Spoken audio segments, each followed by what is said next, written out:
Hello, boys and kiddos and everybody else. Welcome to tonight's ASMR experience using only me for sounds. Thank you for choosing moi to help you sleep. Now, as I like to do regularly, please join me for some deep breaths, just to get rid of any lingering stress or anxiety or sadness that may be sitting on your shoulders, okay? So breathe in and out. Breathe in and out. Breathe in and out.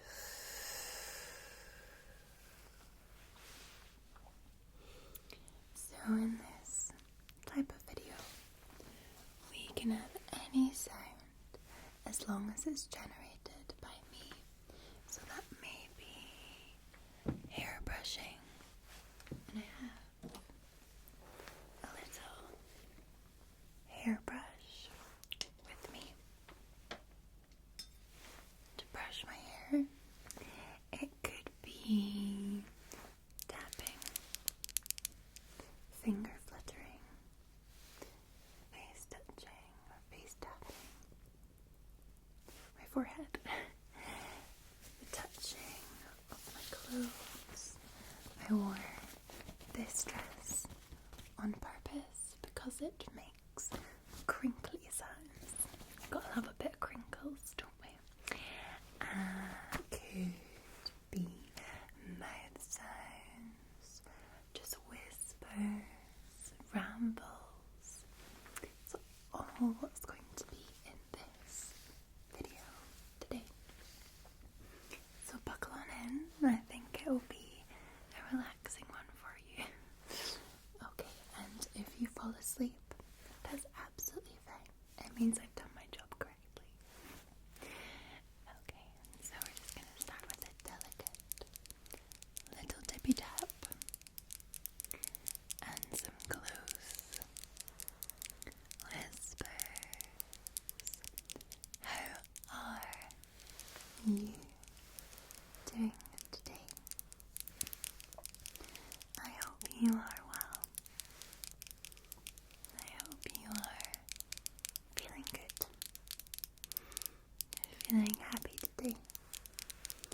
Maybe you had some sunshine. Maybe work went okay or school went well. Maybe you got to speak to and see some family or friends and had a good conversation. Maybe you went out partying. Woo.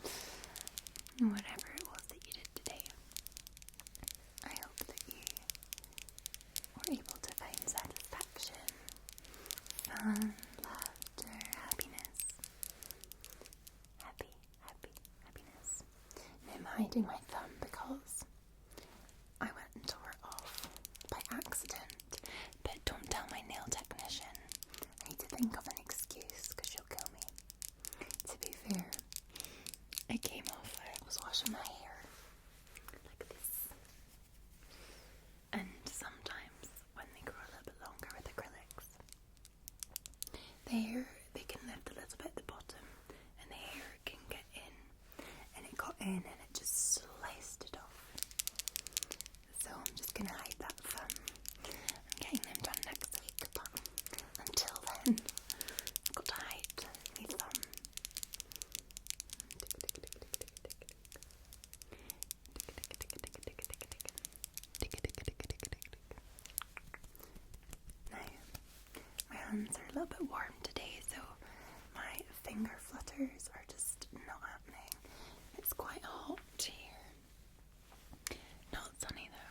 not as sunny. No, no, no. Everywhere else in the UK is glorious sunshine. Sun, sun, sun, sun, sun. But the west coast of Scotland is, you guessed it, rain, rain, rain.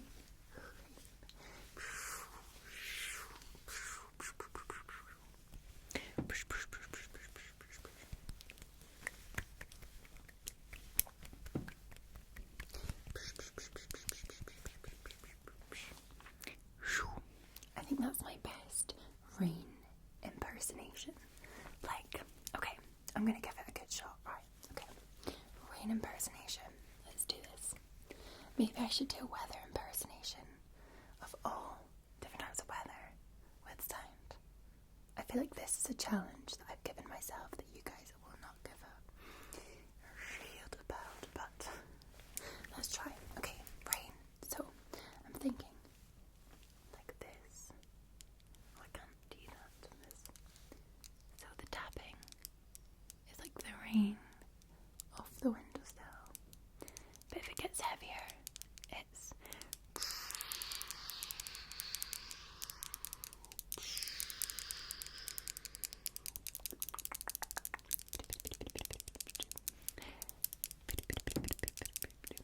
pitter patter, pitter patter, pitter patter. The wind comes in.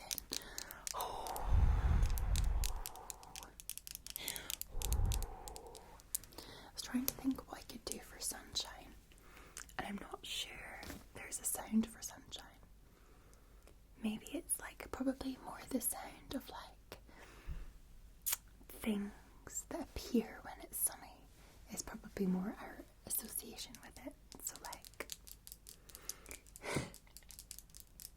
I don't think I can do a seagull sound.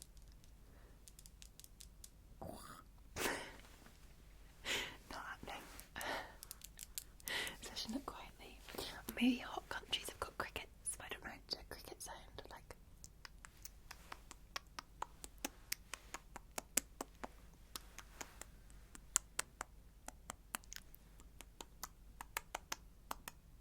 I think that would be the noise for summer. So we've got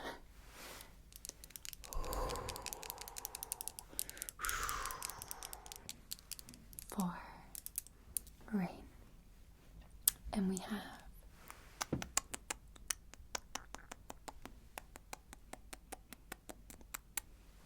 for sunshine. Okay, what about hail's even worse? Like hail's like, or it's like really fast, isn't it?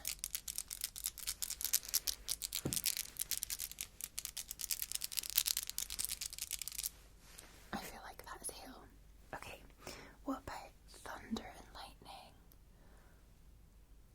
It's like, and then it's like, how do I do like a bang? I don't want to do like a thunderclap, but it's like grumbles, doesn't it? It's like, nah, I failed at thunder and lightning. If you have a better suggestion of how to make a thunder sound, let me know in the comments below. Dear, dear. So, yeah, this is Crinkly. Sorry, I'm on a floorboard at the moment. It's saying hello to us.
Lucy, Creative Come ASMR, comes to stay with me between the 17th and the 22nd of June. And then my kitchen is getting refurbished between the 23rd to the 30th of June. And I'm also away to lodge during the weekends, like in between the refurb, with my family to celebrate my sister's graduation, because my little sister, just got her results to say that she has got a first in primary teaching. Very cute, isn't it? She did very well. So, because I won't be able to film like during the day and there's all this work going on and there may be electricity on and off and things, and because of the lodge and the floor goes down beginning of July, I'm filming all of my videos before Lucy comes on the 17th, and that will last me up until the 2nd of July. So that's what I've been doing at the moment. I thought I'd let you know. You probably wouldn't have noticed. Well, maybe you might notice with the nails, because probably by the time this goes up, I will have new nails.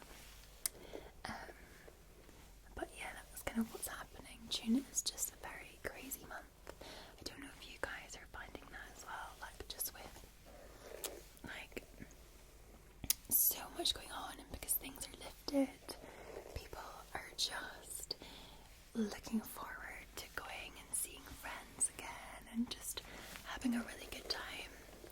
And so I'm finding that my calendar is consistently full for the entire month of June. Entire month. Because I actually finish up my full-time job on Wednesday the 16th now, which is so exciting. So probably by the time you see this I will have finished and will be fully self-employed. So I'm looking forward not to have micromanagement and being able to work for myself. And yeah, it's a new challenge, a new opportunity. I'm going to see where it takes me. I've got lots of ideas. So yeah, I have like a business kind of like on the side, which will become my full-time job. Like not YouTube. YouTube won't be my full-time job. But I've got this other business that I started almost a year ago. It's been doing well, so that's what I'm going to do. So I will be working, but for myself. For myself. Now this is like a new hairbrush that I bought. I don't know what the sounds are like, but it goes to my hair very nicely. I do like this. It's like a special brush for like extensions, hair extensions, which I don't have in at the moment. This is my like natural hair, but I am getting some in to like thicken it up a little bit, and it'll be a little bit longer. So I've got this special brush that will help keep them nice, but you won't notice them anyway. It's just a personal preference. And then I'll get my hair done more blonde. Gosh, this is such a girly chat today, isn't it? Girly chat. You guys are going to be like, oh my gosh, like what is she rambling on about now? What is that woman rambling on about? So, look how volumized it goes. So volumized. But yeah, it's because when you dye your hair blonde, which I do, like little bits, see how that's short? It snaps. So that's why you lose the thickness from the bottom of your hair. So after a long period of time, it's sometimes better just to get some extensions in to volumize that out, because either that or you got to chop all your hair off, and I'm not doing that. I'm not chopping my hair off. I love long hair. Love long hair. So good. I couldn't ever imagine like So when I was younger, and I was, I think, early high school, I kind of grew my hair out, and then I did cut it short, and I hated it, absolutely hated it, and I couldn't believe I'd ruined myself by cutting my hair. And I just, ever since then, I found I will never, ever cut my hair short again. So you will never see me, ever, with short hair. Even when I'm old and frail, I'm gonna have long hair, okay? I'm just not going through that trauma again. See, guys don't have to worry about that. Well, unless you have long hair. Unless you have long hair. Or, I should say, they, or other people as well, may have long hair and have to worry about that. I'm trying to get used to the acronyms because I automatically always say like she and he, but I'm trying to get into my head like of saying they and them. So they and them for people who are, what's the word? The word is gone from my head. You know what I'm trying to say. They don't have a gender, but there's a name for it. I can't remember the name. Or they don't identify with a particular gender. I can't remember. That's going to annoy me now. I can't believe I'm forgetting the name. So, I've seen like a lot of people put like he, him, or she, her on stuff.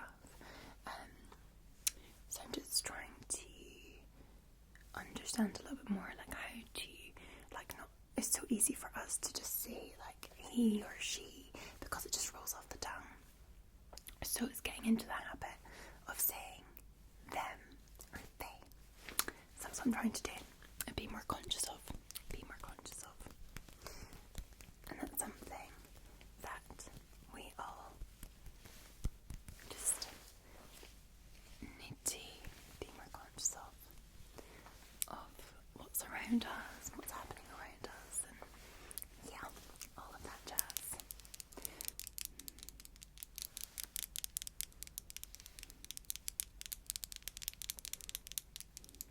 Because I know, like, and I've had quite a lot of comments because I say it in my introductions, I say, and everybody else, to be inclusive, and I do get quite a lot of comments saying like there is no everybody else, and that's your own opinion. But if you were somebody that didn't feel like you belonged to a gender, then I'm sure you would think very differently. So I think we just have to all be mindful that we all think differently and we all see things differently, and it's the best practice to be kind. Be as kind as you can be. It doesn't cost you to be kind, and actually it makes other people feel comfortable and feel nice, and that's a nice feeling. We all want to feel comfortable and nice and happy. So the best way is to just be mindful and try not to offend. And equally for those who are in that category that don't belong to a gender, to be patient with us while we learn the best terminology to use. That's all I wanted to say about that. It wasn't meant to be like a lecture, but I think it's something to raise. I think it's quite important. Okay, I'm going to add some mouth sounds in here as well.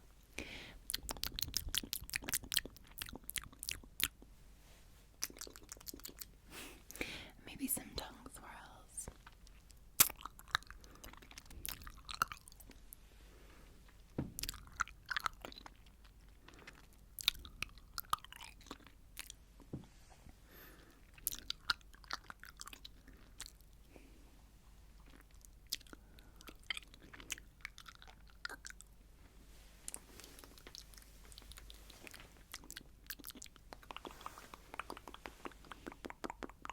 I'm like standing very strangely so that I don't try and annoy this floorboard. It's just the room that I'm in at the minute. It's annoying, but we'll roll. I think I was getting really annoyed at this in my drunk ASMR video, and I think like loads of you were like, it's totally fine, Lauren. We like the floorboard. So, oh, there I am. I'm upsetting it. I'm upsetting find a new position. I don't think there is a position. I think this whole, I think this whole floorboard business is just, the house just doesn't like me at this point in time. It probably doesn't, mind you, the amount of work that I've done to this house already. I mean, when I got this house, it was an old couple that had been living in it, and unfortunately both of them died. Not together, but I think they both ended up with cancer, and they died, and they were quite old, elderly, and so the house was very, very, very dated. Like, so much wallpaper, like yellow and green. Like, I have green tiles in my kitchen. Green tiles.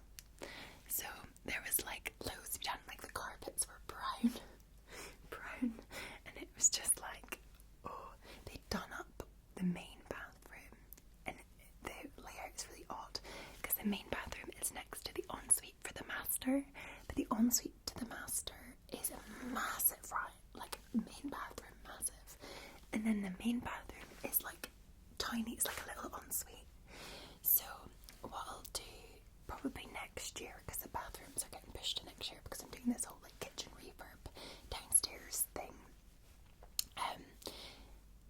I'll probably knock through the wall between both and make the main bathroom bigger and the ensuite an actual ensuite size. It's very strange, like the layout, like choices of like builders who built some of these old houses. It's like bizarre, but the ensuite is never used because it is so old. One time I'm going to need to show you it because it's so bad, so bad. I'll do like ASMR in my dodgy, the dodgy ensuite. I'll maybe do that as like a channel membership video, give you the lowdown and the walk around. So yes. What was I going to say? So yeah, I've done like so much work to this house already, but there's so much more to go. It's a 4-bedroom house, so I've got like a main bedroom, a second bedroom, then an office and a YouTube room. But the main bedroom doesn't have a lot of storage, so I've got this new big like wardrobe thing over the bed. It's beautiful. It's done recently. It was really nice. But I'm gonna probably go upstairs as well. So in a few years' time, I would love to have a loft conversion with a huge, like, sort of like bedroom across the way with a lovely big ensuite and a walk-in wardrobe. Could you imagine? Like, that would be amazing. And I really would love like a little balcony, like on the roof. That's like what I'm thinking. And it's got a very old conservatory. Like, you cannot leave the door unlocked between the house and the conservatory because this conservatory is so old, like anyone could just come and like snap off the door. So the conservatory needs knocked down and a sunroom built, and I would love that. Imagine doing like ASMR in the sunroom. It'd be so cute. So there's like loads and loads and loads and loads of plans for in here, but I've only been in since November, and I'm getting there. I'm so excited to finally have a new kitchen soon. I picked like cashmere shaker units and white marble quartz worktops with like sort of flecks of like kind of gold in them. And there's like a full length fridge, full length freezer, double oven, microwave, dishwasher, like one of those like pull out storage things where you would like put all your a larder. I think it's called a larder. One of them. And then like the island comes out like knocking out down between the kitchen and the dining room. So then there'll be like an island that comes out that will have like the hob on the island with a breakfast bar. So like you could like, I could be like cooking and entertain my guests, and they could like sit on the breakfast bar while I cook with some wine. So that's why I was like, I'm really excited, because one of my lovely subscribers, Nick, suggested that I do a Girl Next Door, like a kind of cooking for you, like dinner date, or like could do like breakfast or something. Once the kitchen's done, it's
managed this week not to have any wine. I'll have you know. Just because I know, like, with Lizzie coming up, it's going to be quite messy. So you may see an impromptu live stream. If you're watching this after she's been up, you may have already seen a random live stream. So who knows how this is going to go. But we're actually staying in Edinburgh for a couple of nights as well, just doing like the whole tourist thing since we can't really go abroad. I hope to go abroad soon though. I do need to go to Denver in Colorado. So just family member is on like a clinical trial over there, so we need to go, and I'm their chaperone. So I do need to go over to Denver soon. Don't know when that'll be, but I think Biden was in the UK. So when you're watching this, like either last week or 2 weeks ago, and they were talking about there's like a new Atlantic task force being assigned to try and help reopen the borders between the UK and the US without the need to like isolate for 14 days. So as I have been double dosed, vaccinated and fully vaccinated with Pfizer, I'm hoping that means that I'll be able to get in at some point this year. So we'll see. But I haven't flown to the US in almost 2 years because of COVID, and I'm pretty nervous about the transatlantic flight. We'll see what happens, especially because PA got rid of I usually went on a 747, which PA is like their 4-engine planes with like the little hump, and I like having 4 engines because I'm like, okay, well if one engine goes out, I've got another 3 engines, you know. But now they got rid of them all after COVID, so it's now like the Dreamliners and stuff, which only have 2 engines, and that just freaks me out. I don't know if I can do it, but I'm gonna work on that. I always love hearing from plane fanatics and people who are in the air industry. They help calm me down. I've met some really interesting people on my travels actually when I used to fly all the time for work. I remember being in the BA lounge